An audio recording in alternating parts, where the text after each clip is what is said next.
Hello, everybody, and welcome back to OMB Reviews. I am the critic who is a cynic. How is everyone doing this evening?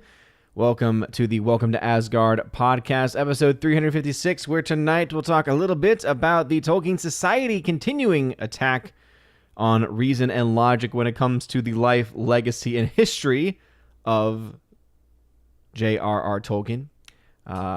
They have, of course, always, since their existence, it seems, or at the very least over the last few years more so especially, decided to try and reclaim or rewrite the history behind Tolkien and his characters, in many ways claiming and insinuating that they somehow know more about Middle-earth, they know more about his characters, they know more about his mindset than even the man himself, somehow.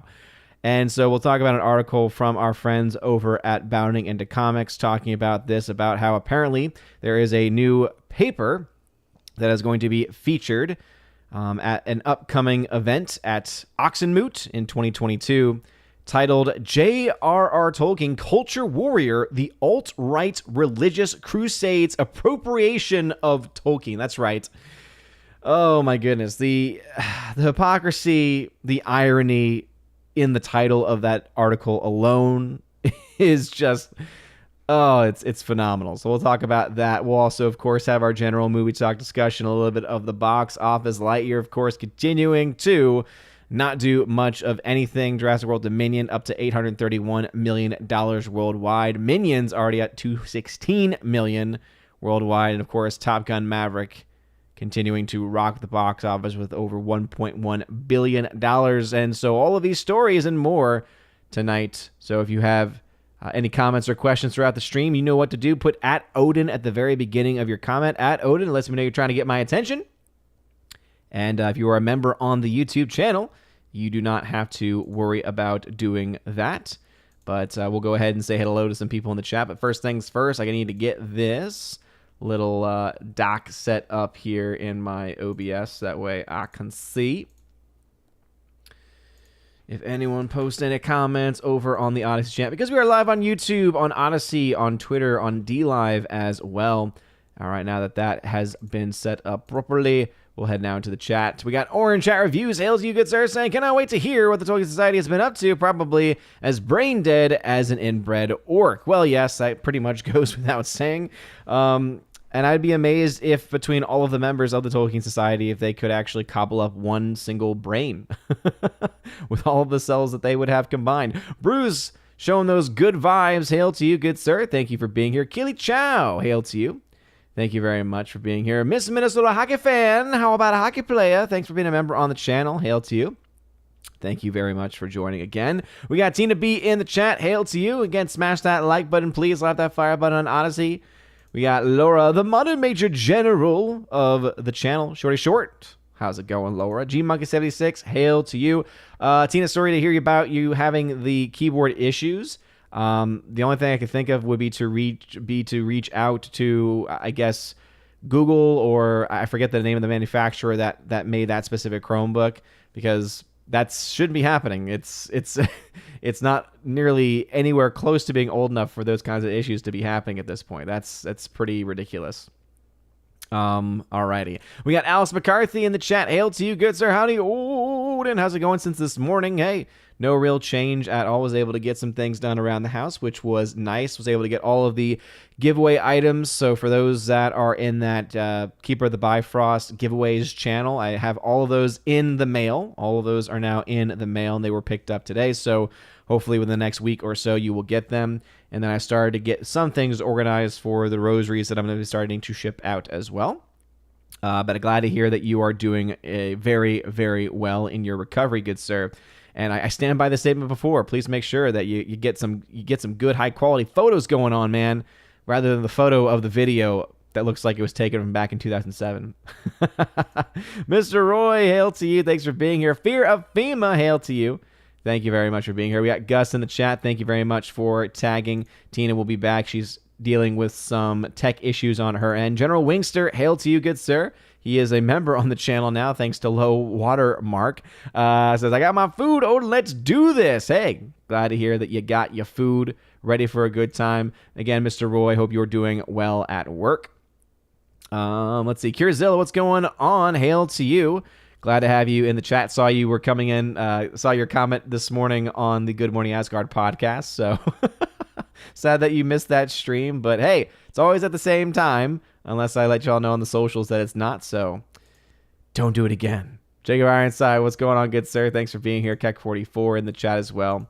General Wingster, who's a member, says, Odin's obvious that the relationship between Legolas and Gimli is about non-binary trans people. Of course.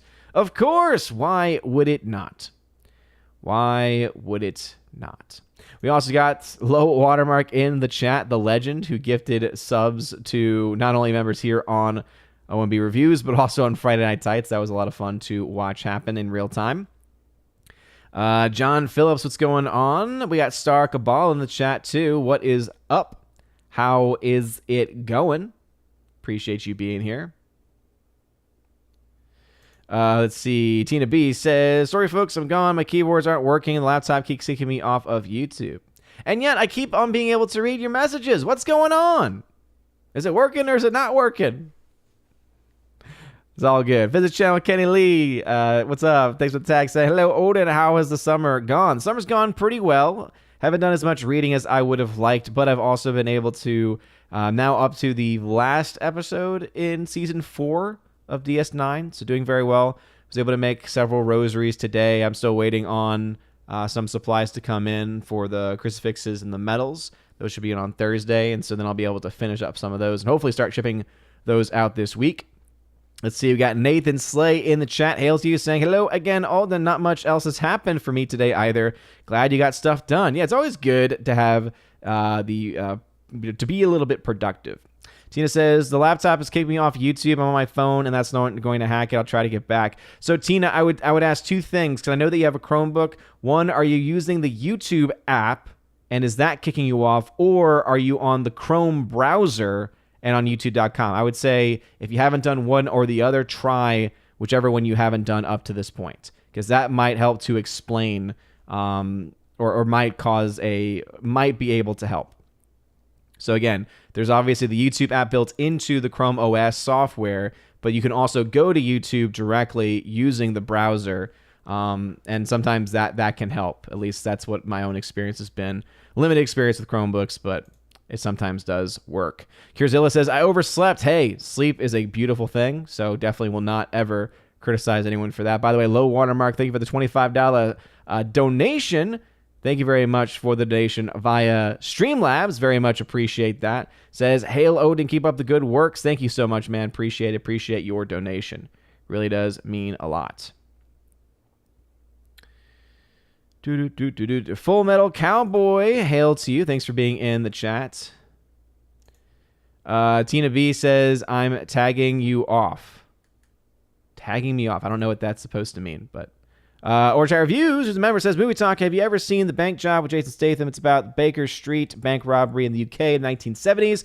Great movie, albeit some nudity and is slightly gratuitous. Yeah, I mean, I don't really, I don't really know that much about it. I've heard of it. I may have seen it a while ago, like a long time ago, but I don't remember anything about it if I did. Snortopipus Cuber, what's going on? Thank you very much for being here. Tina, no problem at all. Take your time. No worries. Take your time. Steven, tag to say, still can't believe Campia and those other shows won't acknowledge the main reason why Lightyear bombed. I doubt Disney will do, doubt Disney will do Agenda again, probably in 2 or 3 years. We'll try again. Steven, you have a lot more high hopes for Disney. If you think that they're not going to push Agenda, they already have. They have a show called Baymax on Disney Plus where they have pushed their agenda. For the entire month of June, they had Pride Month on Disney Plus, pushing different shows, pushing different characters and ideas. So to say that they're going to do away with it or that they're done with it, I'm sorry, dude. You have way too many high hopes for this. No, it's not that they failed and they're going to try again in 2 or 3 years. It's they can write this off because of money they're getting from Disney Plus. And they can continue to try and perpetuate this. The only people that are actually going to hold them responsible, or the only people that can actually have brains enough to hold them responsible, are shareholders. So I once again throw out my voice to try and reach as many people as I possibly can. If you are a shareholder in Disney, you need to hold the board of directors accountable, and more specifically, the executives accountable, because no one else is going to do it.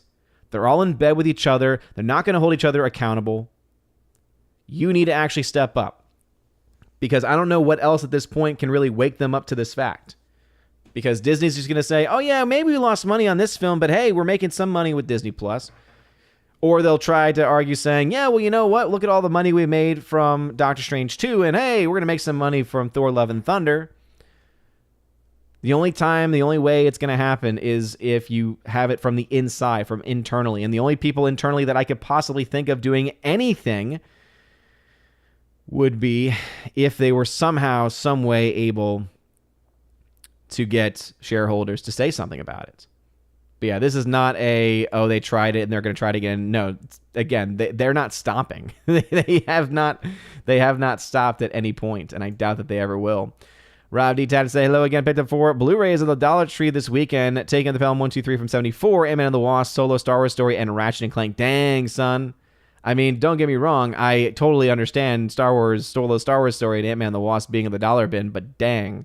That's not a very common thing that you see. You don't see a lot of those Disney films, let alone the Disney Marvel films, in that bin. I only have one new film really to talk about that just came in today. I've got an extra copy that I'm going to use in the giveaways for the giveaways channel. I only have one of them, though, and it's the 4K Steelbook for Edge of Tomorrow, Live, Die, Repeat. Wonderful film, very underrated film from Warner Brothers. And Warner Brothers does decent work with their Steelbooks. I do like how it's usually like a matte finish. I like the feeling of the matte finish on their Steelbooks. And so you've got, this is the imagery for Edge of Tomorrow. Again, great film, fantastic film. And then you also have artwork on the inside, which I always appreciate. But to me, I honestly think that the only company that has done anything right when it comes to their physical media releases, most especially their Blu-ray releases, or their 4K releases, the 4K Steelbooks, is Lionsgate. Lionsgate just knows what to do. Just the plastic slipcover alone already makes it well worth it. Let's see. Curzilla member says, I only have Tuesday off. Normally, I catch the morning shows while working. Sleeping in used to mean getting up at noon. I was up at 8 a.m. Dang, son. Dang. Scott McKenzie, what's going on? He is a member on the channel. He says here, ROP, not the same universe, despite using familiar names and places. It's a different place, different rules from ones established in the book. ROP not recognized as a Lord of the Rings adaptation or prequel. Rings of Power, I think is what you meant by that. Well, here's the problem, is that they're calling it Lord of the Rings of Power. I don't know if you're saying that that's how you're writing. I don't know if that's what you're trying to say is in your headcanon, because the fact is they're using characters that are from the works of Tolkien. They are clearly, changing it in this capacity. So if our headcanon says that, I think that that's where a lot of us are going to go, just to say, yeah, this really isn't the world at all. If anything, the only way that this can work is if it's an alternate universe or an alternate timeline or whatever it might be. But I doubt that that's how they are actually trying to, fix it. Or I doubt that that's how they're going to spin it. They're going to use the Lord of the Rings name as much as they possibly can, period. Let's see. Steven says, your thoughts on Thor Love and Thunder, mixed reviews. So far, mostly bad than good. Many complaints on too many humor that distracts plot in serious moments. Well, I don't know where you're hearing more bad than good, because, again, if we're talking about trustworthy people like, for me, Jeremy Johns is still a very trustworthy YouTube movie reviewer. He gave it, it's a good time if you are drunk, and he brought up that same complaint. If you look to the critics, though, the so-called professional critics, it's mostly positive. I looked at the Metacritics earlier in the morning stream. It was, when I checked then, about 25 positive reviews, about 5 mixed reviews, and then maybe only 1 negative review. So I don't know where you're hearing that from, unless you're talking about within the community or within the fellowship or anything to that extent. Let's see. Tina tagged to say, all right, I'm on the YouTube website and the keyboard seems to be working, but YouTube glitches occasionally, hoping this works. Let's start from the top. We'll have to wait and see. Sorry you're having these technological issues. I don't know how to help from here. Let's see. Soul Assassin tagged to say Amazon Lord of the Rings will go down as the most expensive fan series ever. Yeah, pretty much. I think that's where a lot of us are going to have to, a lot of us are going to have to and likely will choose to put this series as either just not existing, or if it is existing, that it's just fan fiction. And I would even argue that it can't really be seen as fan fiction either. It really can't be seen as fan fiction either, because that would require them to actually be fans. Full Metal Cowboy, what's going on? Thanks for being here. Scott McKenzie, who's a member, says, Amazon has honestly used someone else's work just to get access to a built-in audience with no intention of even trying to create legitimate and recognizable adaptation. Totally agree. Again, so I think that we can call them out. However, they're not going to view it that way. They're not going to push it that way instead. But instead of talking about Amazon specifically, I'm sure we'll have a plethora of time and topics to mention when discussing the Rings of Power show and all the stuff leading up to it. But today we're talking about the Tolkien Society. So this is based off of an article that we have from our friends over at Bounding Into Comics. This is actually written by John F. Trent, friend of the channel. And as it says right here, Tolkien decided to feature a paper titled J.R.R. Tolkien, Culture Warrior, the Alt-Right Religious Crusades Appropriation of Tolkien. I just do also find it fascinating. I know that they're not specifically in this title calling him alt-right, but I do think it's interesting to associate him with alt-right when that was not anywhere close to being a concept when he was alive. But I digress. Hot off their summer seminar 2021, where they put the focus on Tolkien and diversity. Ah, yes, I remember that.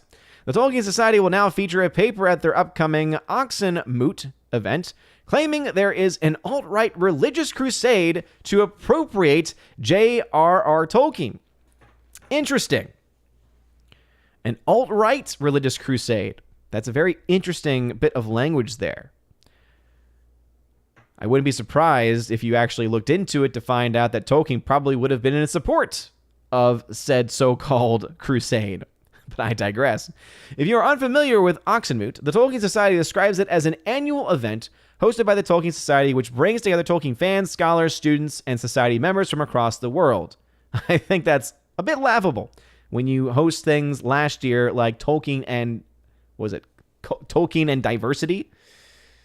I mean, again, if we're going to talk about his diversity of species, because he had a brilliant mind and was able to build a world from scratch, build languages, and also be able to create so many different characters and so many different races and their entire backgrounds, yeah, we can talk about that, but Lord knows when they say Tolkien and diversity, they're talking about modern day diversity, which doesn't make any sense because it's a fantasy realm. Oh, goodness me. Oxenmoot 2022 will be held held beginning on Thursday, September 1st, and will conclude on Sunday, September 4th. The event will take place in person at St. Anne's College in Oxford, as well as online. I'm sure so many people are just waiting with bated breath to pay for this seminar series. As a part of the event's programming, the Tolkien Society revealed that they will feature a talk or paper by Robin Reed, a professor at Texas A&M University Commerce, titled J.R.R. Tolkien, Culture Warrior, Alt-Right Religious Crusades, Appropriation of Tolkien. While it's unclear what the actual contents of the paper or talk actually are, the title makes it very clear it appears to be a political piece and will more than likely highlight Robin Reed's political views rather than any kind of actual discussion about Tolkien. And that's been, I think, the biggest problem with the Tolkien Society, and also with a lot of these shills who are defending Rings of Power from legitimate criticism, is that they are not really caring at all about the intentions or life or legacy of Tolkien, and more so what they in their own heads have imagined and have created out of just thin air in their brains, something that doesn't make any sense. It goes on to say, and this type of discussion is no stranger to Reed, as she previously gave a talk during the New York Tolkien conference at Baruch College titled Atheist, Agnostics, and Animist, Oh My, Secular Readings of J.R.R. Tolkien's Legendarium back in 2019. If anyone's appropriating anything, it's amazing how it's like there's an alt-right religious crusade to appropriate Tolkien. If there's any type of appropriation going on, I need no look further than that title from 2019. Atheist, Agnostics, Animist, Secular Readings of J.R.R. Tolkien's. Okay, that's you trying to appropriate a man who was very passionately Catholic, was very clear about his Catholic faith. Consistently, we can see his Catholic faith within his works themselves, And what you're trying to do is to say, hey, guess what? We can try and make all of these insinuations from it. Now, if you're just simply saying that the works of Tolkien are for everyone, guess what? We already know that.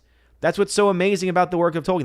That's what's so amazing about The Hobbit and The Lord of the Rings, is that these are stories where you don't have to be a Christian to enjoy them, because they're just, at their heart and at their core, really good, entertaining, well-built, well-crafted stories with great characters and great character arcs. If anyone's appropriating anything, it's the Tolkien Society, who, by its very name, is appropriating the name of Tolkien for their own political agenda, rather than actual basing anything they say in facts or in reality. Oh, look at this. Here's a little photo of them from 2019. There's Professor Reed right there with a very short haircut. I digress.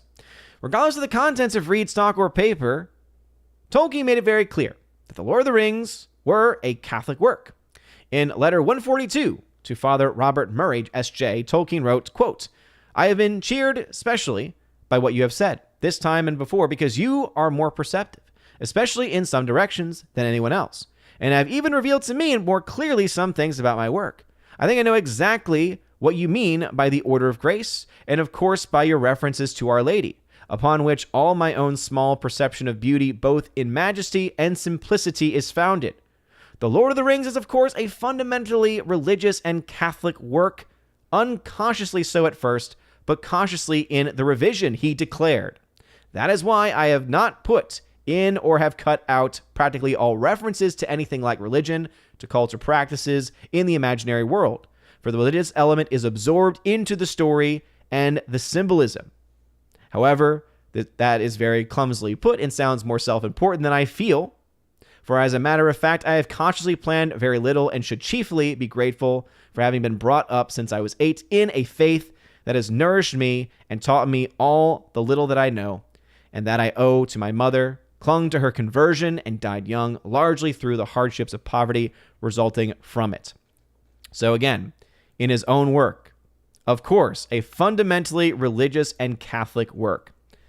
And yet, these same people who clearly don't care at all about what Tolkien actually said or what he actually wrote, again, it's like they have this perception in their brain. It's almost as if it's this large game of telephone, right?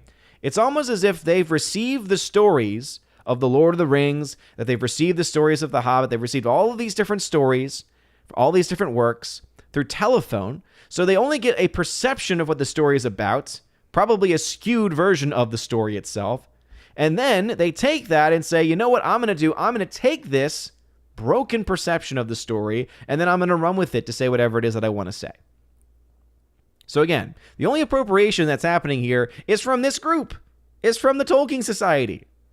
By ignoring the fact that J.R. Tolkien was a devout Catholic, that Catholicism inspired his work, and he even admits it, saying both unconsciously and consciously, right?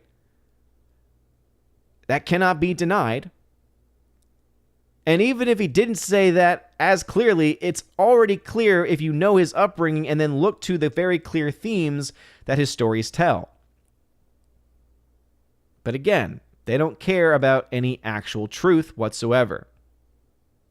It goes on to say, in letter 195 to Amy Ronald, Tolkien also made it very clear he was a Roman Catholic.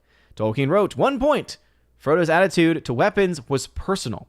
He was not, in modern terms, a pacifist. Of course, he was mainly horrified at the prospect of civil war among hobbits, but he had, I suppose, also reached the conclusion that physical fighting is actually less ultimately effective than most good men think it. He then declared, actually, I am Christian, and indeed a Roman Catholic, so that I do not expect history to be anything but a long defeat, though it contains, and in a legend may contain more clearly and movingly, some examples of or glimpses of final victory." Talking there about how on earth we are in constant battle against the forces of evil, right? Constant battle against the temptations of evil and sin, but there are always these glimpses that occur in our own life of that final victory, alluding there to heaven, of course. In letter 213 to Deborah Webster, Tolkien again reiterated you could see his faith and the fact that he was Christian and Roman Catholic from his stories. He wrote, quote, I was born in 1892 and lived for my early years in the Shire in a pre-mechanical age. Or more important, I am a Christian, which can be deduced from my stories, and in fact a Roman Catholic. The latter fact perhaps cannot be deduced, though one critic, by letter, asserted the invocations of Elbereth and the character of Galadriel, as directly described, or through the words of Gimli and Sam, were clearly related to Catholic devotion to Mary. Tolkien further wrote another saw in Waybread, lembas bread, viaticum, and the reference to its feeding the will, and being more potent when fasting, a derivation from the Eucharist. That is, far greater things may color the mind in dealing with lesser things of a fairy story. So as you can see, there are countless letters where he references not only his own personal faith, but also how that faith pervades the very stories that he tells, either from him directly or from him confirming the suspicions of others, or at least saying, hey, the way in which you view this makes sense. Because we don't always, in the case of those that are creators, those that are writers, artists, etc., immediately say, hey, you know what I'm going to do? I want to write a story and just put my faith directly into all of these works exactly in this specific way, in this specific way. Instead, it's, hey, this is how I was raised. This is how I was raised to view the world. And so when I'm creating a story, the way in which I was raised, my philosophy very much rooted in religious belief, is what's going to impact the way in which I write this story. So even though he may not have said, ooh, let me create this lamb's bread, and that's going to be the Eucharist, instead it's a, hey, as he's creating the story, he creates something that is very similar to and alludes to a Eucharistic understanding. And again, that stems from his own personal history and his own growth and development during a time of traditional Catholicism, where he would have been going to the Latin Mass, where there was a very clear and universal amongst Catholics belief in the real presence of the Eucharist, of which in today's world has fallen so far. But we can tell from this very clearly, and obviously anyone who's honest already knows these facts, but apparently the Tolkien Society doesn't quite understand these facts, by, again, the fact that they are going to give, for those that missed it, the Tolkien Society is going to be hosting a event in September 2022, and there's going to be either a talk or a paper that's going to be given by Robin Reed, who is one that gave a talk on atheism and agnosticism in Tolkien.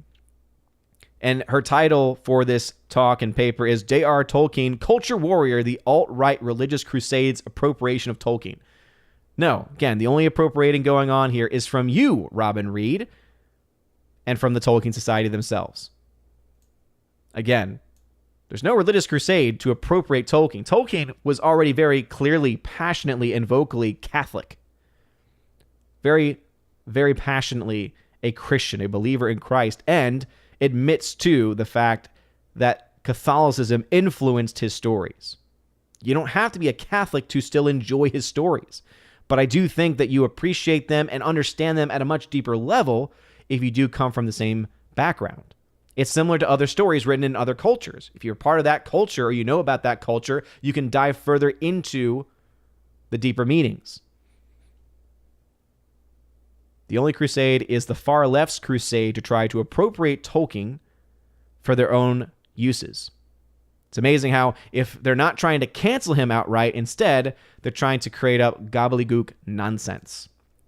But anyway, that is what's going on with the Tolkien Society. So let me hear y'all's thoughts about this, and we'll see where the conversation goes from there. Soul Assassin, hail to you. Amazon Lord of the Rings will go down as most expensive fan series. Yep, definitely think that's the way that we need to understand it. Bradley Scott, welcome to the chat. Glad to have you here. Scott McKenzie, who's a member, says Amazon looked at the Lord of the Rings appendices for their source material, but they appear to be about as related to Tolkien as D&D or World of Warcraft. Exactly.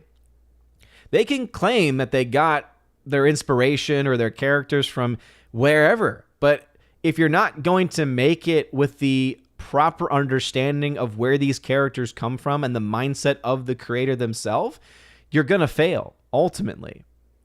I always use this as the example. When Disney got their grubby little hands on A Wrinkle in Time and gave it to political activist claiming to be a filmmaker called Ava DuVernay, when they gave her $100 million and that film ended up being a massive flop, one of the reasons why the film sucked was because she decided to take a story rooted as well in Christianity from a Christian writer, decided to strip God out of it, to strip religion out of it completely, which left it as a soulless shell.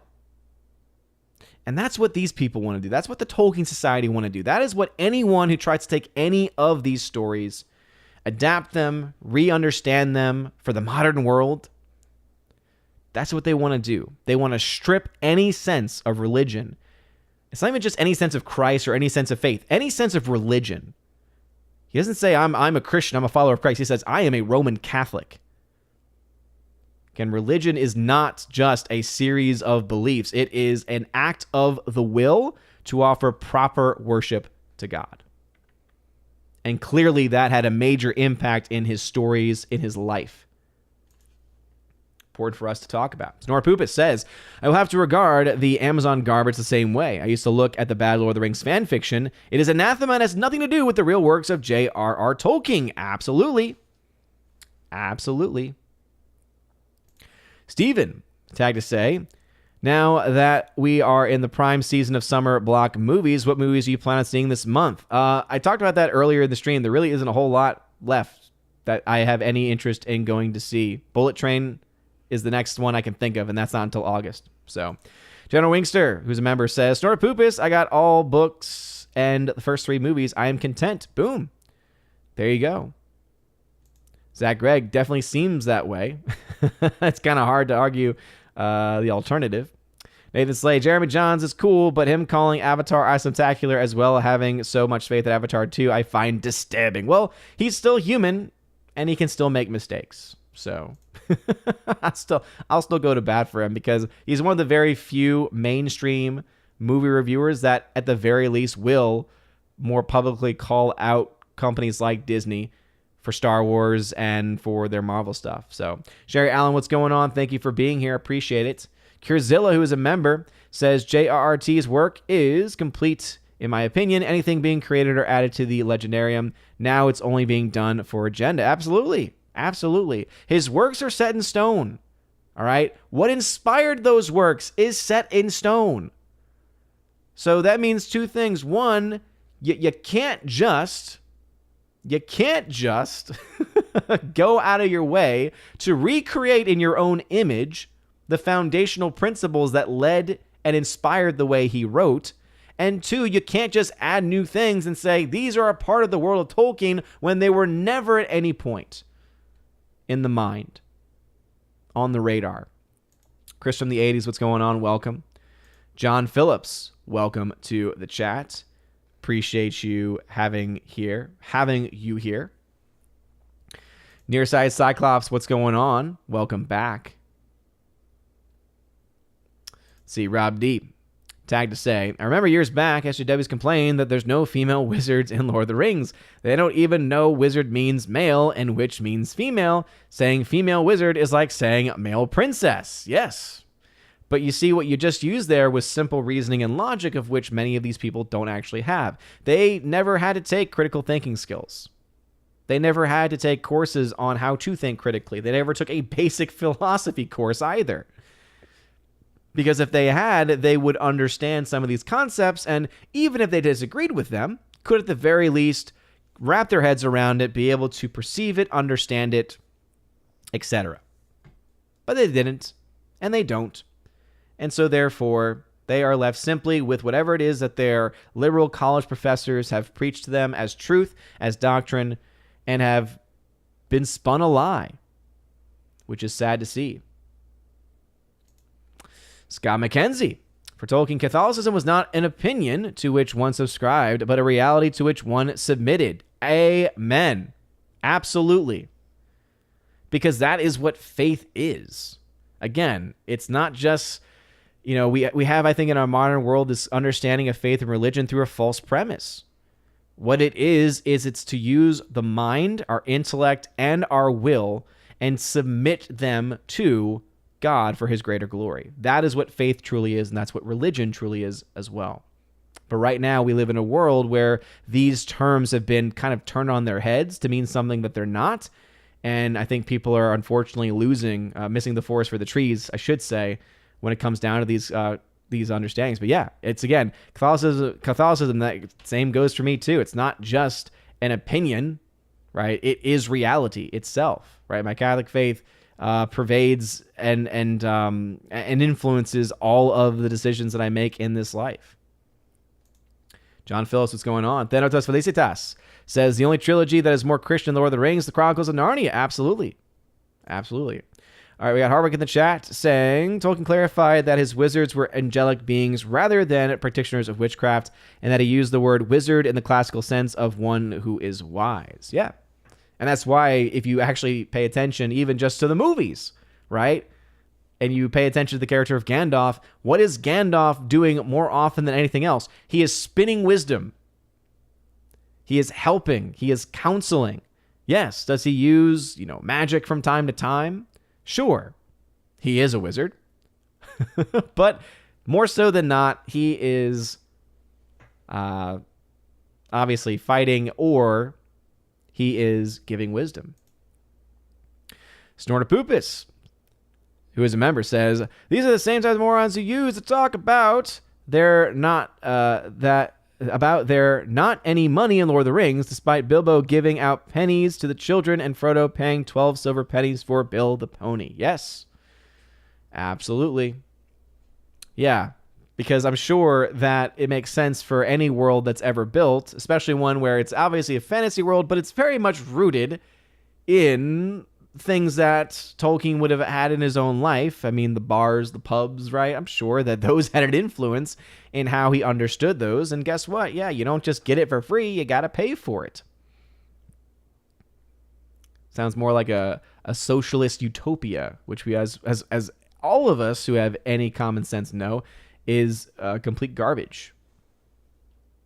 Is a fantasy that just doesn't work. Doesn't work at all.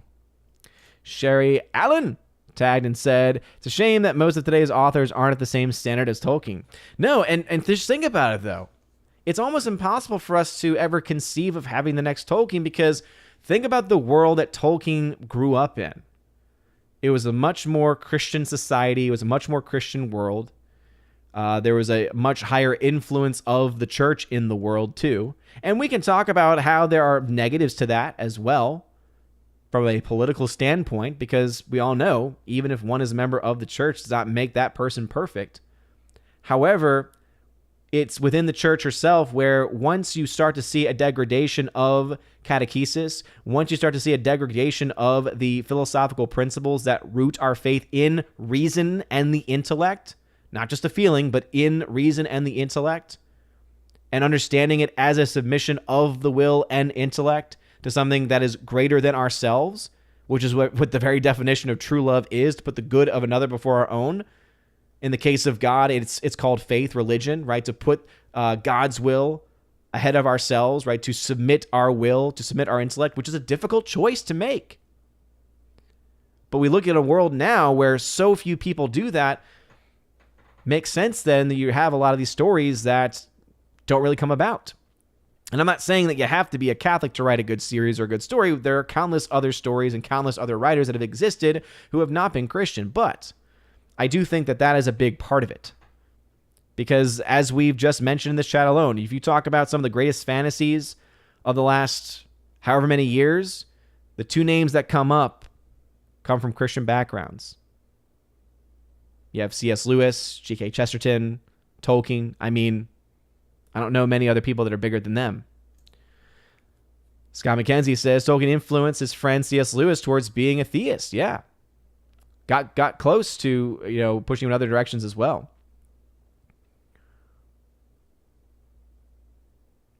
Yeah, absolutely. Yeah, the ring represents sin. That's why one of the things I use in my class, because I teach morality in my school. I do morality for one of the semesters, and one of the things that I show is a clip from Lord of the Rings: Return of the King, And it's the sequence where you find the origins of Gollum, where you find the origins of Smeagol.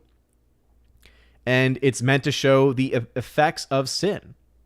Now, again, book, movie, going to be a little bit different, but the way in which the movie portrays it, I think, is very, very effective in showing the effects of sin on the human soul, right?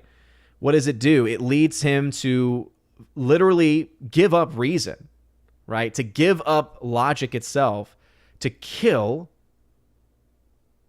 one of his kin for this ring, right? He gets corrupted by it, commits this act, and then the book doesn't, or rather the movie doesn't go into it, but the book does, where it's from this, though, that he starts to do more and more bad things, right? So that sin continues to corrupt, and eventually you start to see this physical transformation take place, which is a visible representation of what happens to the soul when impacted by sin. Oh yeah, there's so much rich imagery in these stories. And that's why when I look to an article like this coming from the Tolkien Society about this paper that's going to be featured about alt-right religious crusade appropriation of Tolkien, it's like you don't even know or understand any of the meaning or deeper symbolism behind his stories or his characters. You barely even know anything about him. Because if you take Christianity, if you take his Roman Catholicism out of the story altogether, guess what? You don't have Lord of the Rings. You don't have The Hobbit. You have a shell. You would have the movie version of Wrinkle in Time, which, if you haven't seen it, don't. It's crap. Hardwick says, have you heard of The Terminal List? It's new Chris Pratt. Yes. I've heard positive things from people about it, but here's the thing. I'm willing to give it a shot at some points. JKD Buck 76 was talking to me about it earlier and said that he thought it was a pretty solid show. But the reason why I'm hesitant is because this just, to me, sounds like another Chris Pratt show / movie that people are going to bat for because he happens to be he's being attacked by the media and by critics because of stuff that probably has nothing to do with the show. But it's like, does that mean that the show is good, or does that mean that it's just being propped up because people want to push these things and images onto Chris Pratt that may not actually be true? You know? I talked about this last week, about him going after religion itself, going back to the discussion today about Tolkien. Again, a proper understanding of what religion actually is. Conforming the mind and will, conforming the intellect to submit to God, which is what Tolkien believed in and is what pervaded all of his works, because it pervaded his very being, his very essence, the way in which he lived his life. And so I don't really have very positive views of Chris Pratt in that way when I hear the words he has to say about religion. But then also, too, it reminds me of the Tomorrow War. Remember when Tomorrow War came out? What was the instant reaction everyone had? Oh, well, it's not woke. Go watch it. It's great. Why? Oh, it's not woke. That's not a good reason. That's a terrible reason, in fact. So that's my concern. So again, I'm not saying it's not good. I haven't watched it, so I can't say for sure. But I think that you'll probably understand why, especially in the midst of what happened with the Tomorrow War, why I'm very skeptical to give it a shot. When I'm hearing the same types of arguments that I heard back in the day when Tomorrow War came out. I have my doots. Longgummon83, thanks for being a member of the channel, says, I've always seen Aragorn reclaiming the throne of Gondor as symbolic for the great monarch prophecy and the return of the monarchy to France. Yeah, I think you could definitely look to that. I think also it's symbolic of, I think you could look to, of course, the allusions to Christ the King as well, right? That peace cannot truly exist. We cannot enter into the next age, the next step, until Christ is King. And that's something that some people, and especially Americans, are very uncomfortable with, right? Because we typically don't like the concept of monarchy, from our history and from our past. But ultimately, that's when we say the kingdom of God, we mean the kingdom of God, Christ as King. And if Christ is not King of our life, we're not doing it right. We need to rethink ourselves if Christ is not King of our life. Jonathan the Red Shirt, what's going on? Hail to you. Mark Lesteth, hail to you. Thanks for being here. It put in latency to say, would you want to make a video explaining how Tolkien does not need updating for modern times, explaining it to someone who's not too smart, i.e., well, just based on the time he must be racist. Well, I think that this video and stream hopefully has kind of gotten that point across. I think that what John F. Trent was able to do over on over on his website did a pretty great job in doing just that. In fact, let's go ahead and continue on with that article from Bounding into Comics, because he does have a few other quotes here. And again, it's very important for us to recognize this is not just some random quote pulled out of nowhere that show these things. Instead, it's a series of quotes from a series of letters where it's consistently saying the same thing, right? So as it says here, he further reiterated. So this is, again, from Bounding into Comics, talking here about the words of Tolkien himself. He further reiterated his comments about Galadriel in letter 320 to Mrs. Ruth Austin, where he wrote, quote, I was particularly interested in your remarks about Galadriel. I think it is true that I owe much of this character to Christian and Catholic teaching and imagination about Mary. But actually, Galadriel was a penitent. In her youth, a leader in the rebellion against Valar, the angelic guardians. At the end of the First Age, she proudly refused forgiveness or she proudly refused forgiveness or permission to return. She was pardoned because of her resistance to the final and overwhelming temptation to take the ring for herself. That brings an entirely new dynamic to that story. That brings an entirely new dynamic to those that have just seen the movie, right? Is that moment right when she is tempted to take the ring and she refuses. That is her moment, right? She says, I've passed the test. Story of redemption. Aside from Tolkien making it very clear that his work on Lord of the Rings is Catholic in numerous letters, he also has numerous letters discussing his faith. In letter 250 to his son, Michael Tolkien, he wrote, the only cure for sagging of fainting faith is communion.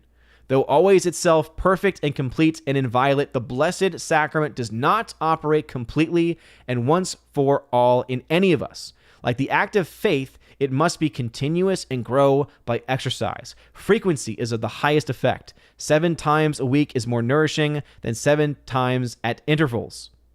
In letter 49 to C.S. Lewis, someone mentioned C.S. Lewis earlier, he wrote, you will observe that you are really committed with the Christian church as a whole to the view that Christian marriage, monogamous, permanent, rigidly, that word rigid, Pope Francis hates that word, faith, is in fact the truth about sexual behavior for all humanity. That is the only road of total health, including sex in its proper place for all men and women. Oh yeah. There's a lot of reasons for modern society to completely hate Tolkien. Because as you can see from this, he is what we now unfortunately have to say is a traditional Catholic. I would like to just be able to say he's a Roman Catholic, but unfortunately, we have to actually stipulate that, no, he was a traditional Catholic. Prior to Vatican II, prior to the Concilium, prior to a lot of the corruption in doctrine specifically that we really saw permeate the last 50, 60 years. He then goes on, quote, that it is dissonant with men's present sex psychology does not disprove this, as you see. I think it is the instinct that has gone wrong, you say. Indeed, if this were not so, it would be an intolerable injustice to impose permanent monogamy even on Christians, he wrote. If Christian marriage were, in the last analysis, unnatural, of the same type as, say, the prohibition of flesh meat in certain monastic rules, it could be imposed on a special chastity order of the church, not on the universal church. No item of compulsory Christian morals is valid only for Christians. So, clearly, Robin Reed, who's going to give this talk for the Tolkien Society, has not read these letters. Or likely has not read these letters. Again, there is no crusade that's being waged by, quote, alt-right religious people.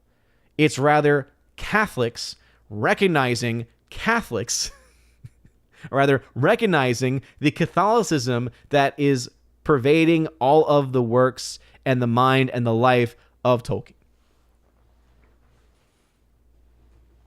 And even non-Catholics can recognize this. It's just the disingenuous people like Robin Reed and the Tolkien Society that can't. Because, of course, they've got to push their agenda. Cygnus Jacqueline, welcome to the chat. Glad to have you here. Getting back to that chat. See, Gus says, take away the foundation and it all falls. Exactly. Using scripture for a second, it's like building a house on sand. Sure, it might stand for a while, but as soon as a storm comes, it has no foundation, it gets swept away. Versus the house built on rock, on a firm foundation, on the rock. Petros in Greek, where of course we get the name Peter. Input Latency Tag to say, if you don't want to do that kind of video, any clue on somewhere who has? Trying to get my sisters out of the NPC download. Love you, brother in Christ. Hail to you, man. I know for a fact that there are tons of videos out there on Tolkien, his faith, etc. So I would just, there's no way I would ever, be able to match some of the talent and really some of the clear understanding that exists from amongst Catholic commentators on Tolkien. So I don't know of any off the top of my list, but off the top of my head, but I'm sure they're out there. I'm sure there's countless videos going through it. I mean, there's courses. There are Catholic college courses on Tolkien and his faith, right, on Lord of the Rings and Catholicism, right, on that Catholic symbolism, Catholic imagery within his works. I'm sure that you can find probably even an online series about it. Scott McKenzie, who's a member, says, Robin reads paper, quote, queer atheist, agnostics, and animist, oh my, and part of the diversity panel last year, Online Tolkien Society in July. Yeah, I remember that Father Christopher Miller, hail to Father Christopher Miller. I think he actually was able to get access to the online stream or something to that effect. But yeah, interesting times. Joey Horn, what's going on, good sir? Thanks for being here. Curezilla, who is a member, says no one from Amazon is going to add anything Christian to Tolkien's work, let alone Catholic. You could say there will be a little heresy in their editions. Yeah, if anything, it would be heretical. But again, it would be like taking away from a Christian author any symbolism, any philosophical undertones of their faith. You're stripping it away. I guess another equivalent, I guess, since obviously people like Robin Reed probably, they function on the level of looking at all things through race and gender and sexual ideology, right? That's just kind of their obsession. It would be like, hey, The Wiz, right? It's a urban adaptation of The Wizard of Oz, right? Featuring an all black cast. It would be like having an adaptation of The Wiz or even The Color Purple with an all white cast. Kind of missing the point, right? You're kind of stripping away the key elements and the key foundations of why those projects were brought to fruition and the history and the origins of those projects. That's what you're doing by stripping away any sense of philosophical or religious undertones within his work, or within any of these works for that matter. Because again, it's not just Tolkien's work that's being impacted here. The writer of Wrinkle in Time's work was stripped. The C.S. Lewis adaptations were not very good for Chronicles of Narnia, the live actions, but similar mindset there, where if you take those and you ignore his Christian faith, you're not getting the full picture. Wookie Fever, what's going on? Welcome back to the chat. Thank you very much for being here. Appreciate it.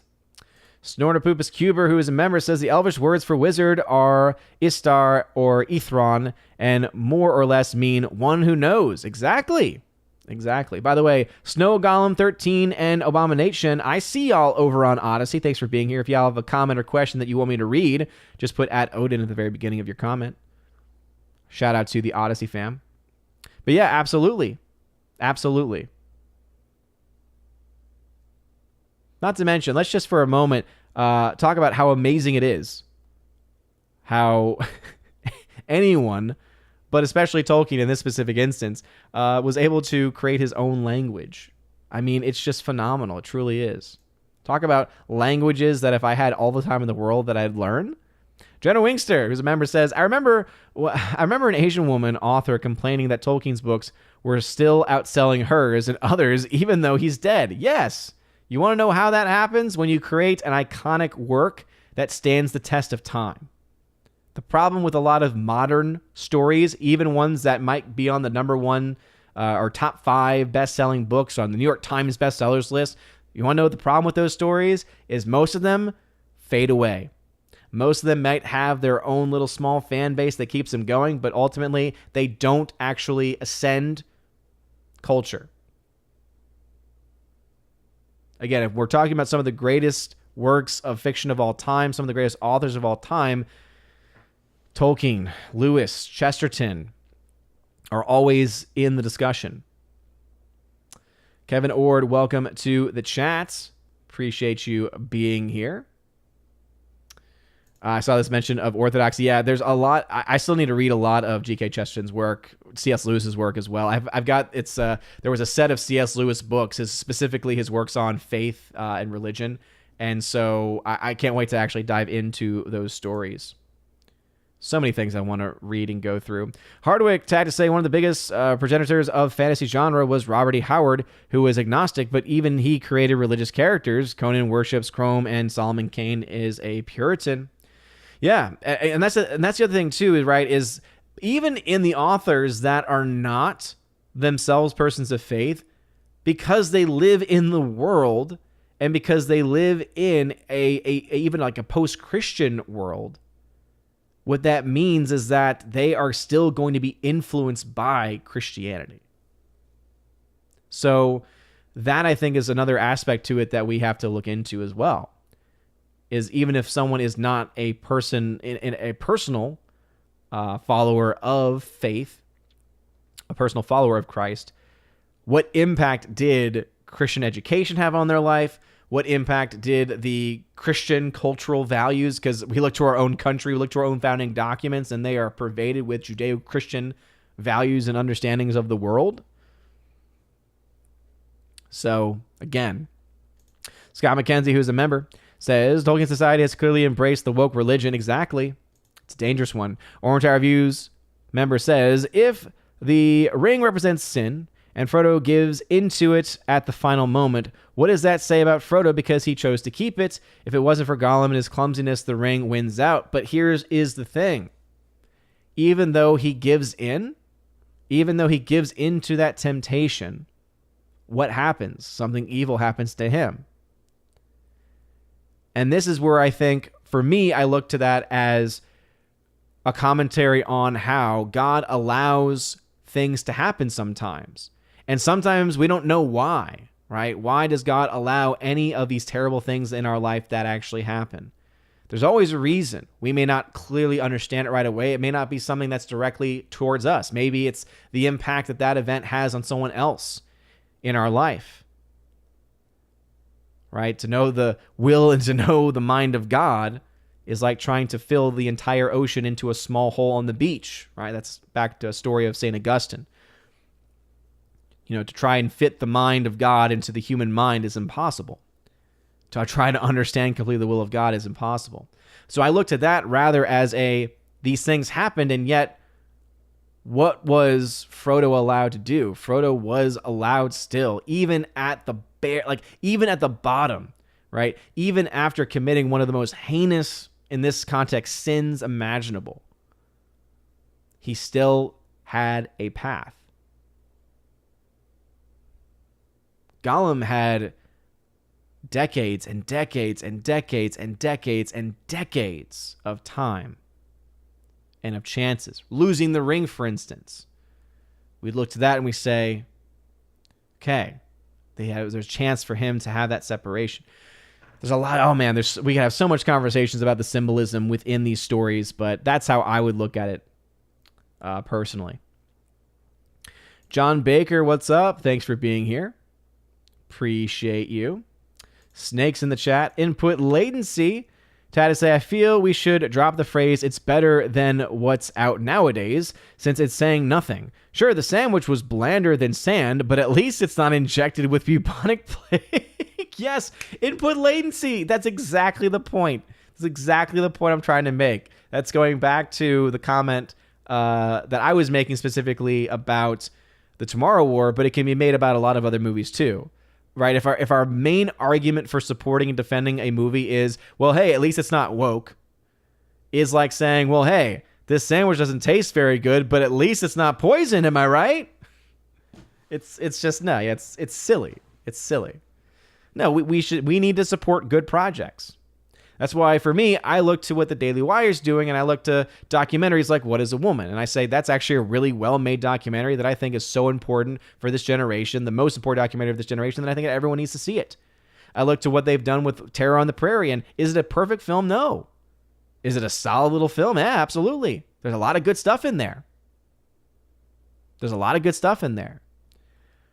But it would be wrong if the film wasn't good and we said, well, hey, Gina Carano's in it and we need to support it because she's in it. No. Even she was like, I want y'all to be honest about it. I want y'all to tell us, I want y'all to tell us how it is. Because that's all the point of what they're doing, is that they're trying to create content that does not push these progressive messaging and typically doesn't even push really any messaging whatsoever. Unless you consider, standing up on your laurels as being messaging of some kind. But I think it is important for us to look to these, right? I think it's important for us to look to and understand these different aspects. And yeah, I totally agree. Well, at least it's not this. Let's see. Miss Monosahake fan says Tolkien wrote some of the Silmarillion during the First World War. Yeah, and again, that's why you look to his books and you say, okay, his faith clearly inspired his works. His time in the war clearly inspired his works, his understanding of war. Right? I was just reading from one of his letters where he talks about saying Frodo was not a pacifist. That's a term that we would use in today's world. But he understood the ramifications of war. He didn't want there to be fighting. And so, again, I think that worldview, clearly inspired by his faith, but also inspired by his own knowledge of seeing the atrocities of war. Dean Heiss, what's up? Says, sorry I'm late. Hope everyone's having a safe and happy Independence Day. Well, it's July 5th, so it was yesterday, but I hope everyone had a great one, absolutely. GJJ, thank you for the $5 super chat, says, Terminal List is not a CP show. It's a Jack Carr one, and believe me, it's good. So again, by CP, am I taking that to be politically correct? I don't know what CP is meant to stand for. I always need context. But okay. Again, it's a show I'm willing to give a shot to. I'm just seeing a lot of the same people saying a lot of the same things that I remember when it was being done with Tomorrow War, and it was just like, oh my goodness. So if it's good, great. But Hamilton Berger, the Terminal List is far, far better than Tomorrow War. It is excellent on its own merits. Chris Pratt's excellent acting and the lack of wokeness are merely icing on the cake. Okay, all right. See, that's the type of explanation. See, that to me is what the argument should always be, right? Is no, it's good. Right, it's well made, it's well written, the acting's good. The extra stuff like lack of wokeness, etc., those are just icings. Those are just tops of the cake, basically. Okay, that I think is a much more nuanced approach, I think one could say, versus the other way around, which is, hey, well, it's not very good, but hey, at least it's not. It's like, okay, that's like saying you got the icing, but you don't have the cake. Yeah, icing can be good. Icing is delicious, but without a cake, all you got is a bunch of icing. And I want icing with the cake, too. I want it all. CP Chris Pratt. Okay, I saw that in live chat, Hardwick. Not a Chris Pratt show. It's a Jack Carr one. Okay. I don't quite understand that still either. Clevis McDonald, what's going on, good sir? Time to say, rewatch John Carpenter's Vampires. Forgot how good it was. Was thinking about just watching classics for the remainder of the year. Hey, I don't think you can't really go wrong with watching classics. There's a reason why we call them classics. But there are some pretty solid, good films that have come out the last couple of years. I've talked about these already, but I would recommend things like The Outfit. Thought this was a solid little flick. Again, is it groundbreaking? Is it the next Casablanca? No, it's a solid little flick.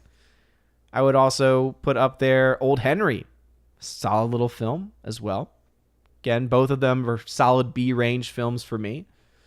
Of course, you've got Top Gun Maverick out there, which I think is phenomenal. Let's see. General Winkster's a member says, it's sad Chris Tolkien isn't here now. He wouldn't stand for this BS. I agree. He was the only thing really holding back the floodgates. Not just with him finishing a lot of the projects that his father never finished, not just with him standing in the way of anyone trying to railroad or trying to create a vision of his father's work that oppose the very nature and the very essence of what his father was trying to write for. But yeah, without him, there really isn't anyone left to hold back those floodgates. And so that's why, to me, Rings of Power is going to be interesting, because I do think the first episode is going to be huge. I think the first episode is going to get so much traffic. I wouldn't be surprised even if there were some glitches and if there were crashes, like servers crashing. I think that could be how big it is. But I also believe that episode 2, if all the stuff that we're seeing in the trailers, in the leaks, etc., is to be understood and believed, I don't see how 2 doesn't have a massive, massive drop until eventually it just goes into obscurity.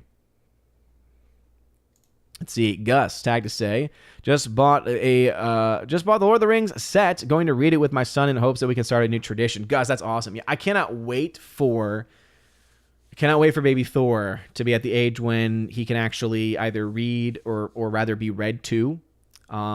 Because I have the books. I have an entire, it's like a small, they're like pocket edition leatherette. I don't think they're real leather, but I think it's like leatherette covers and the faux leather covers, and the text is a little on the small side, but I don't mind that nearly as much. But it was a nice little set having all 4 of those books, and so I cannot wait to do that. My dad read The Hobbit to me when I was younger. As we got older, he would start reading The Lord of the Rings to us as well. But then also, too, audiobooks. I mean, the fact that audiobooks have come such a long way, and there's 2 different versions. You have a more classical reading of Lord of the Rings from, I guess, 10, 15, 20 years ago. And then you also now have the newer ones where Andy Serkis does the reading for the book. So even just listening to those, I think, would be a lot of fun. Can't wait to do road trips. We used to listen to classic rock on road trips with my dad, but I think I'd be much more interested in listening to some audiobooks. That's something I would really love to, because I was not much of a reader. Because with my ADD, it was always very difficult for me to focus on pages, to focus on these different stories. But with audiobooks, and now with the rising of audiobooks and the accessibility of audiobooks, it is just a new world in so many ways. So I've gotten through so many more because of that. And I would love to be able to, like, that to me is just thinking it in my head, thinking just like me and my son just going on like a backpacking trip or a camping trip, and the whole way we're just listening to Lord of the Rings, or we're listening to, an EU Star Wars novel, right? Like Darth Plagueis, or the X-Wing series, or the Darth Bane. Like, again, there's just so, we're living in as terrible as the time can be, as terrible as our culture can be. There are some pretty cool stuff, pretty cool things that are happening right now.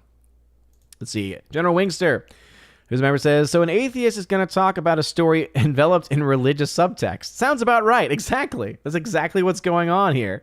Is she's saying, yeah, let's talk. So she's already given a talk about these secular undertones and secular readings of Tolkien's work.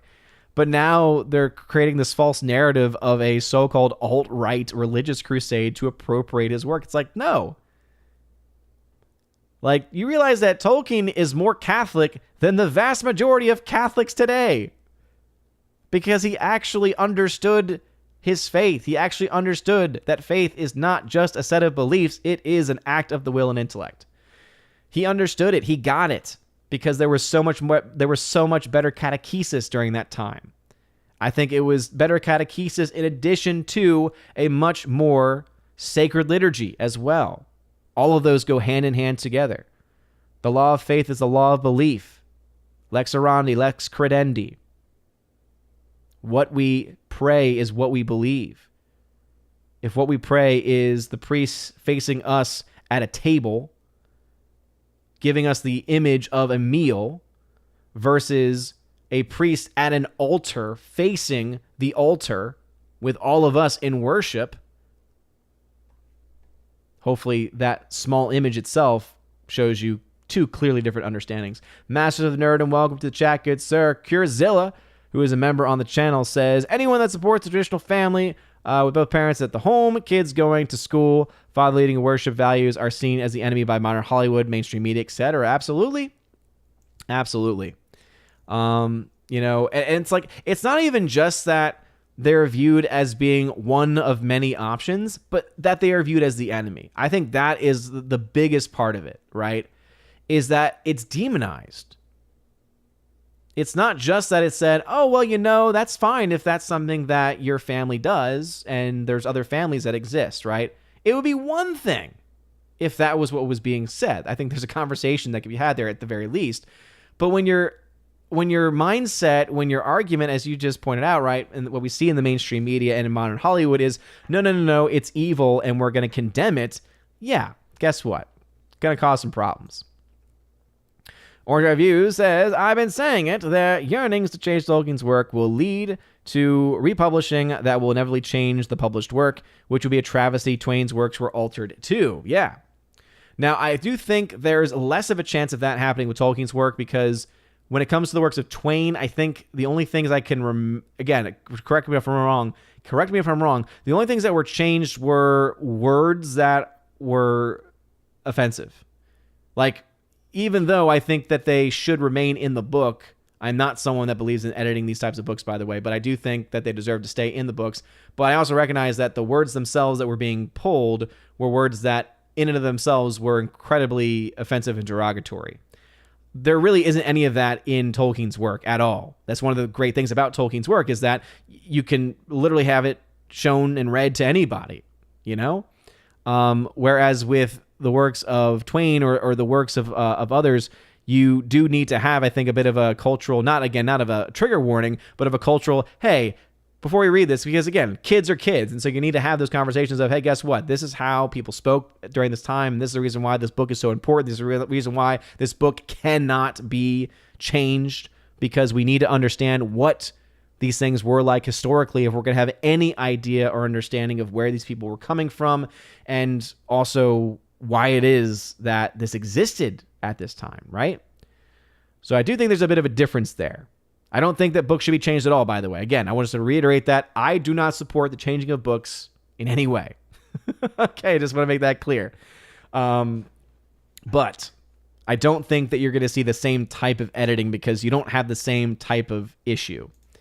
Soul Assassin had to say, I recommend Miss Martin Muse's channel for folks who want to learn about Tolkien.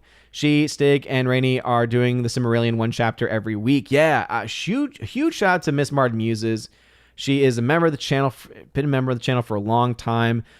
Every month, every few months, I'm able to join her on Father's channel, Father Christopher Miller's channel, where we have a talk of faith. A bunch of Catholic nerds come together to talk. It's a lot of fun.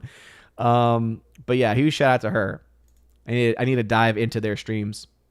There's so much stuff to watch and so much stuff to listen to. My brain.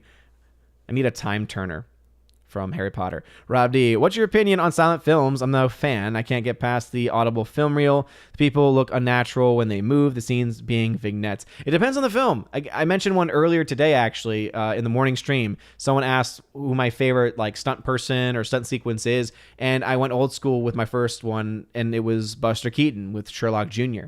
And it's a silent film, but it is so dynamic, and you're watching it, and because of the different stunts, because of the visual storytelling that's taking place, because Buster Keaton was a genius, it's very entertaining. That being said, there are silent films that I'm not a fan of that I do find a bit more so on the boring side, and are not really my cup of tea. So yeah, I have nothing against silent films. There are a lot of silent films that I like. There's a lot of silent films that I really want to watch, but yeah, it's not for everybody. That is for sure. But I would actually recommend watching some Buster Keaton, to be honest.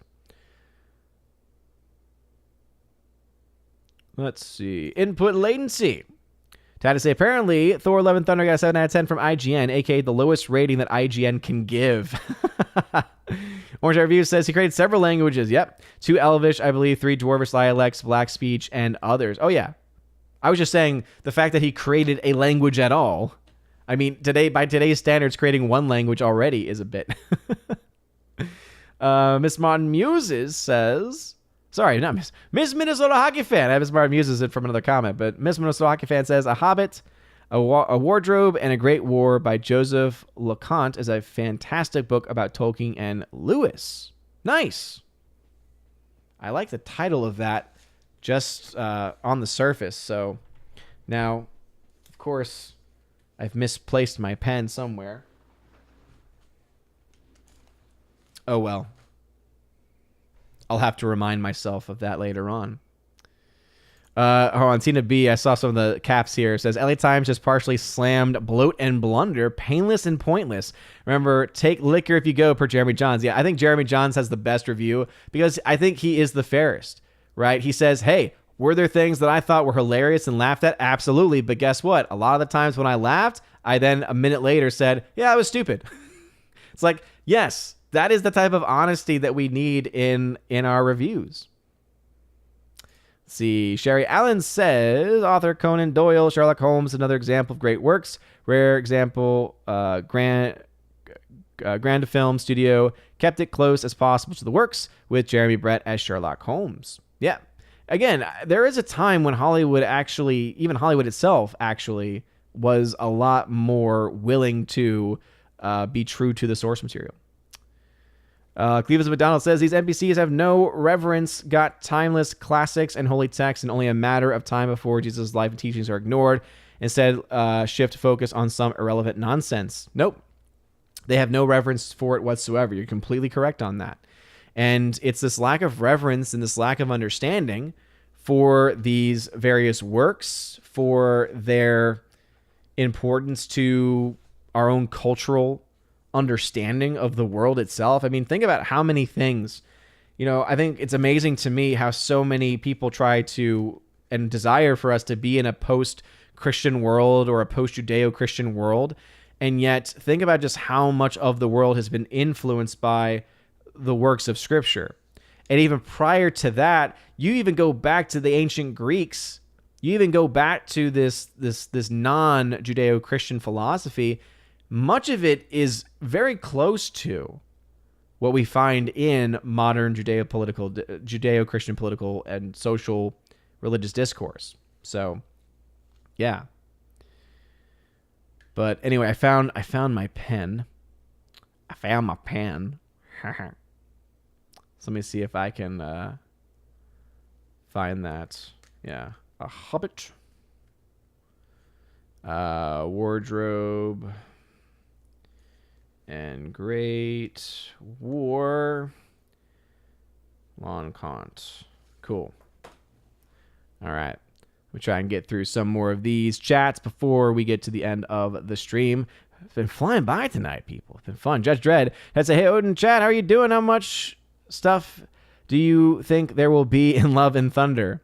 I don't know. I don't really care, to be perfectly honest. Let's see. I'd rather it just be a good movie. Nearside Cyclops says, Frodo lost the Shire when he gave into the ring. He still saved it for everyone else, but he lost more than a finger that day. That's a great point, Nearside Cyclops. Absolutely.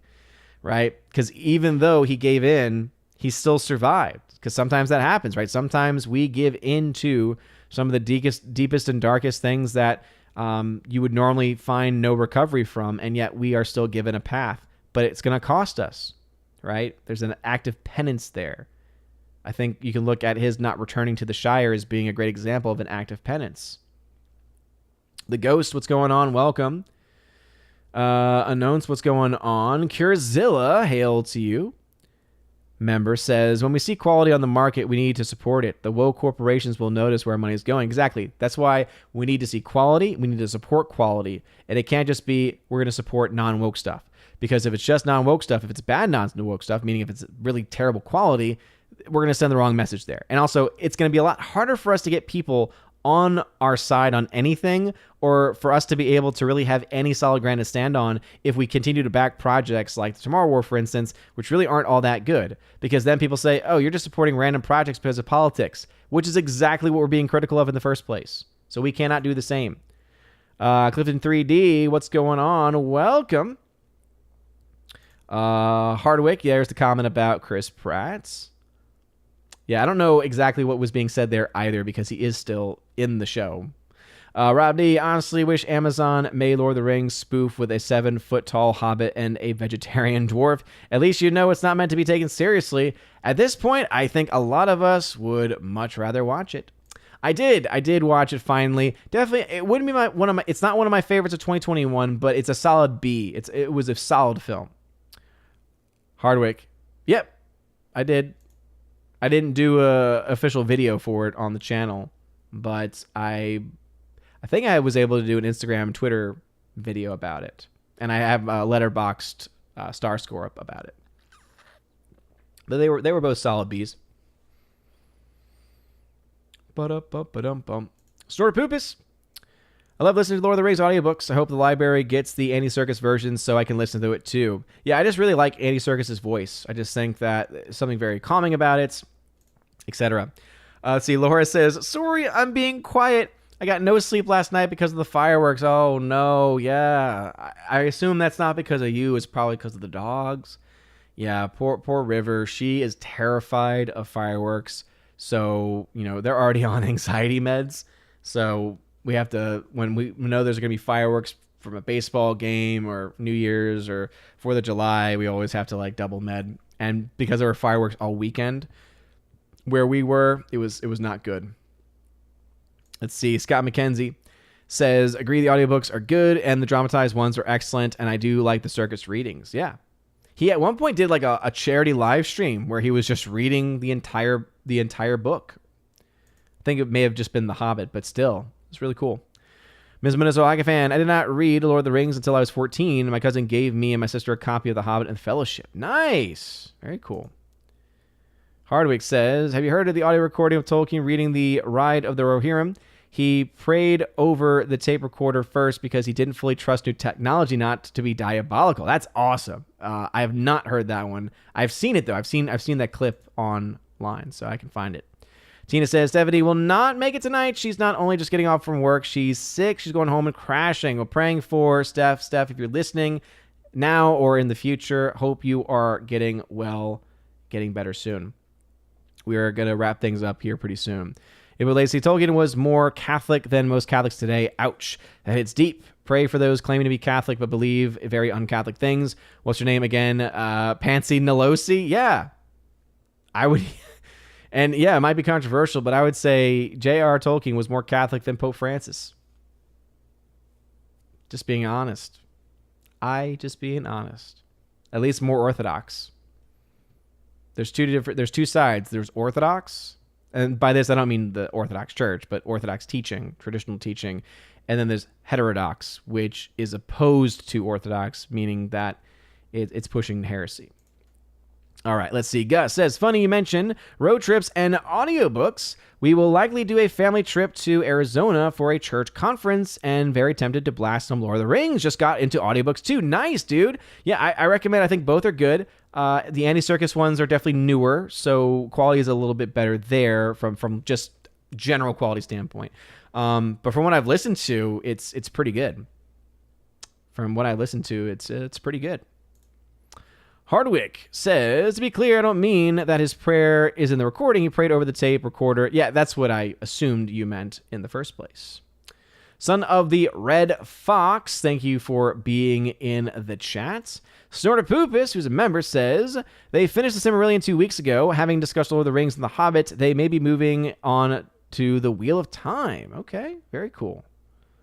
I'm surprised that they wouldn't decide to go into some of the other works that were edited by his son. I don't know if they had done that or not, but Hardwick says, have you seen Buster Keaton's The General yet? I think I have.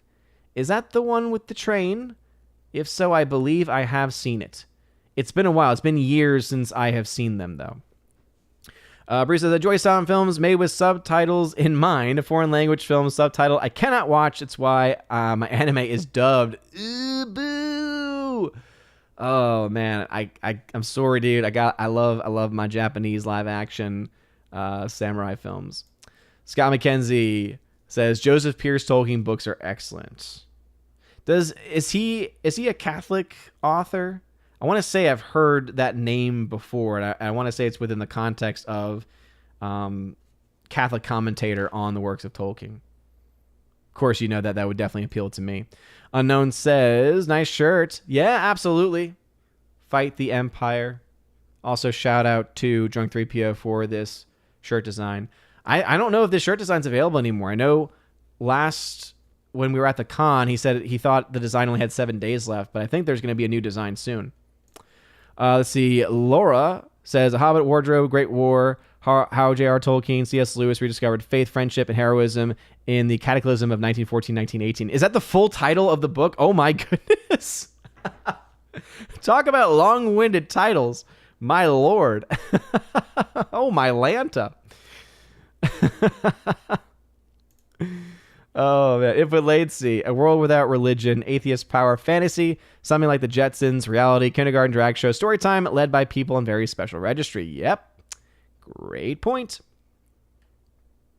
Hardwick says, in your opinion, how well does Old Henry compare to Terror on the Prairie, and did you notice the plot similarities?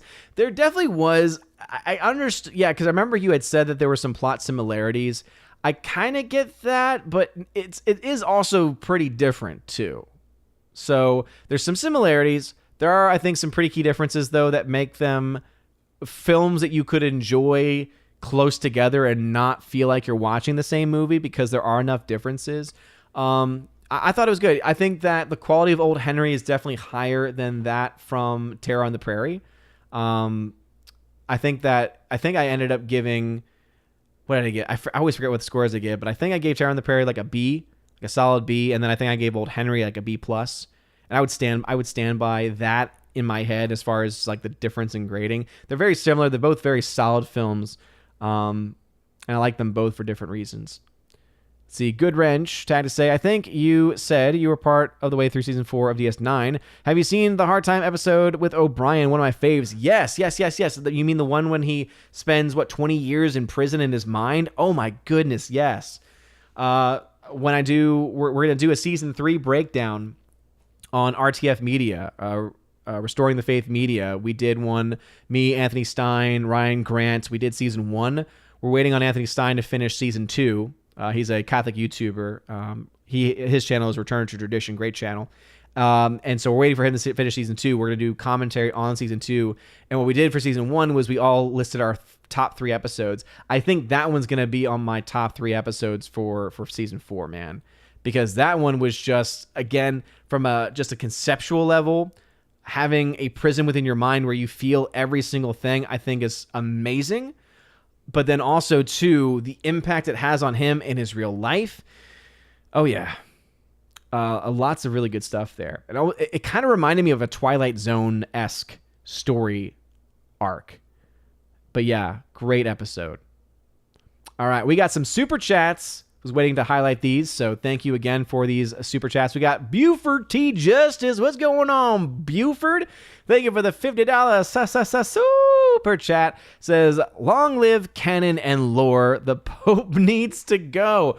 Well, first off, yes, long live canon and lore. I think one could actually connect that to the second point, which is long live tradition. Because tradition is one of the many pillars that we need to stand firm in faith. And I definitely think that we look to the issues that are currently going on in our world, in our church especially, and I definitely think that we need to pray for the Holy Father for a conversion of heart, or for at least God to bring about the Spirit either within him or within a future pontiff to be able to lead the church out of this time of darkness that we are currently in. Let's see. Curzilla, thank you for that very generous super chat. Buford T. Justice. I always love saying your name. Curzilla's a member says, exactly, Odin supporting garbage just because it isn't woke defeats the purpose. I want to see good writing, direction, production, acting, all that makes great entertainment. Yeah, because here's the thing. If it's good, saying it's not woke should not even be on the radar. It should just be it was a good movie. Like, that's why when people say, was it woke? It's like, I feel that the only standard that I should really set is, hey, it's good or it's not. Scott McKenzie then says, certainly more Catholic than Brandon. I mean, okay, Scott, let's be honest here. There's some cafeteria Catholics out there that are even more Catholic than Brandon. Oh, Lord. Something for the normies. Thank you for the $20 super chat. Says, Hail Odin. Don't know if you said this already, but do you think Thor will break 1 billion? It was a pleasure meeting you at Gators. Have a great night. Hey, nice meeting you as well. Thank you for showing up that night. Again, the meetups were just so fun this past summer. I'm definitely happy to be having a little bit more of a quiet July in comparison, a little less travel for me. I don't think it's going to hit 1 billion. I really don't. My prediction on that's going to depend upon what it does opening weekend in comparison to Doctor Strange 2. If it's underneath Doctor Strange 2, there's no chance in hell it gets 1 billion. If it's ahead of Doctor Strange 2, whatever that week 2 drop-off is, that will be the determining factor there. So, yeah. Do I think right now it's going to hit 1 billion? No, I do not. But that does not mean that is impossible. So we have to wait for the actual numbers themselves to come up. And yes, the unabridged versions are fantastic. Mark Thompson does the voice work for them, and they are beautiful. Scott McKenzie says, yes, very Catholic. I thought Joseph Pierce was. I thought that I had seen that name on some of the books that I was looking into before. Snorter Poopus says, I was hoping they'd cover unfinished tales and so on. I'll nag them until they relent or get kicked off the channel. Oh, we're talking about Miss Martin uses. Yeah, absolutely. Hardwick says, I'm partial to the Phil Dragash Lord of the Rings audiobooks. They're fan-made. Dragash performed all the voices, scored them with Howard Shore music, and added some sound effects. Nice. Hardwick says, yes, General is the one with the train. Then I believe I have seen that. Lady Fossilot, thank you very much for the $10 super chat saying, hail and well met.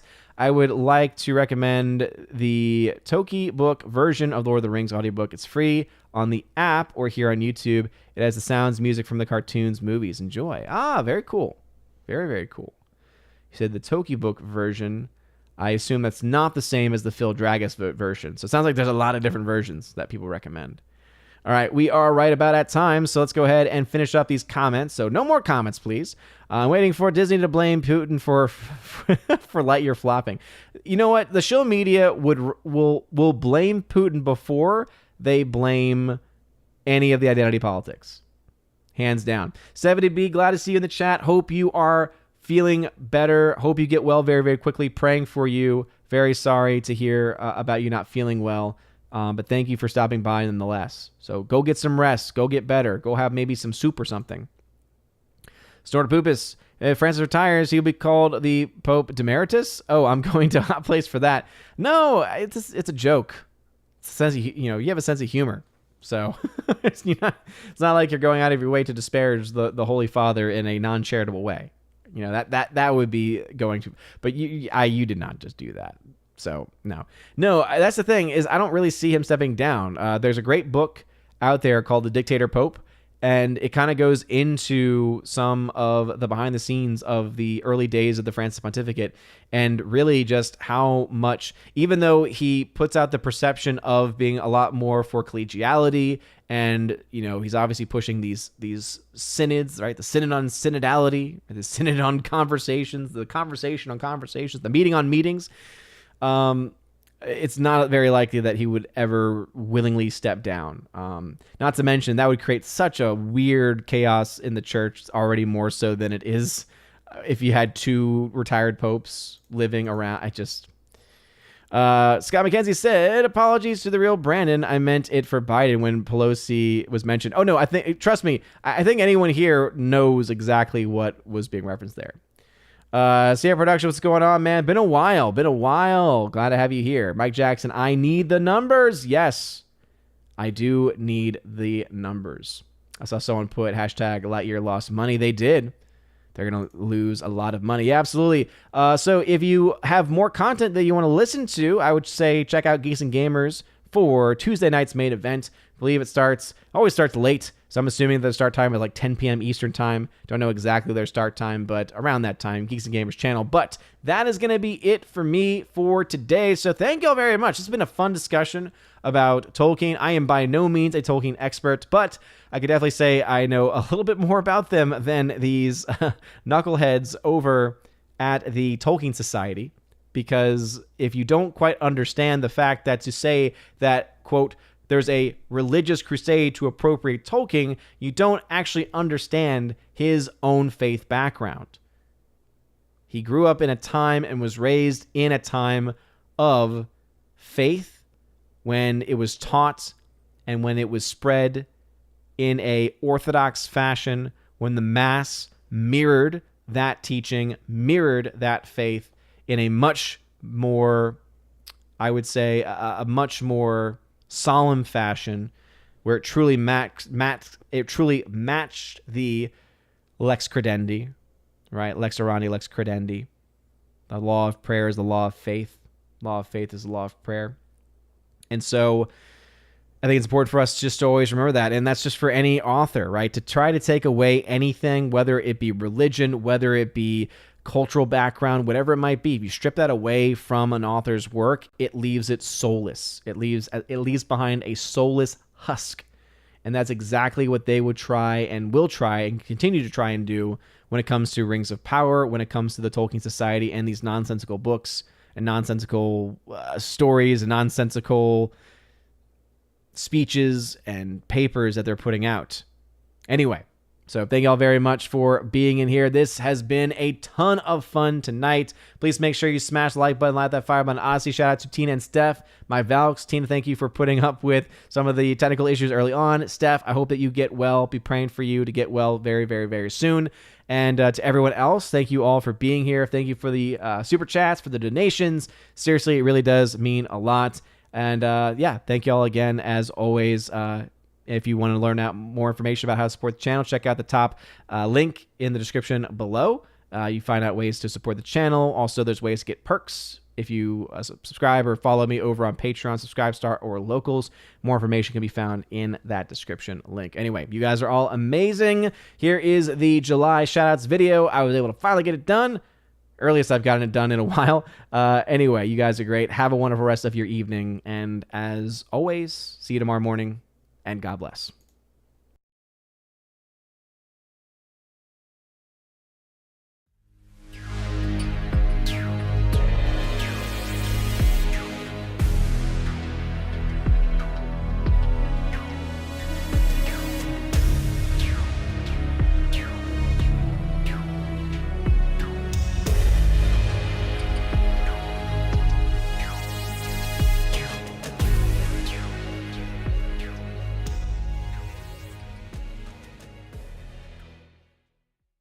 And now for a huge special shout out to my July Patreon, Subscribestar, and Locals members at the Keeper of the Bifrost level and above. First, starting off with Brandon, let's go Brandon, Chris from the 80s, who you can check out over on YouTube, Garrett Searles, Heimir Ari Hymason, Jeff Toon, Joe Horn, Jonathan Carney, Laura, the Modern Major General Story, Father, Luca Illick, Orange Hat Reviews, who you can also check out over on his YouTube channel as well. Congrats on recently getting to 1,000 subscribers. Rosetta Allen, who you can also find on YouTube as well. Stan Andrian and Miss Martin Muses, who also has her own YouTube channel. Thank you all very much for supporting me over on the platform of Patreon. We also have my Subscribestar members, Matt317, Storm Tracker, The R, Fast Reaction, John B, Mr. Roy, Glinzer, J. Alice McCarthy Jr., shout out to you, good sir, and continue that awesome recovery that you are doing.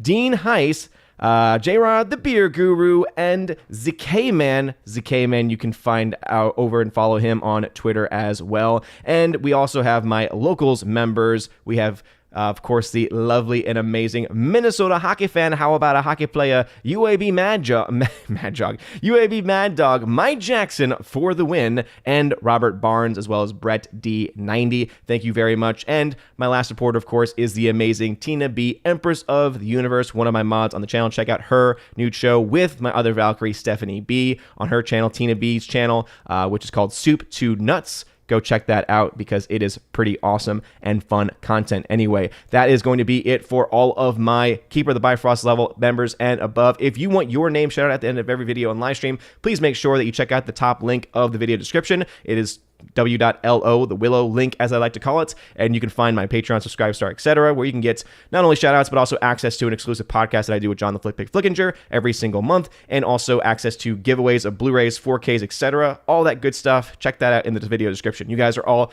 amazing and beautiful people. Hope you all have a wonderful rest of your day, and as always, God bless.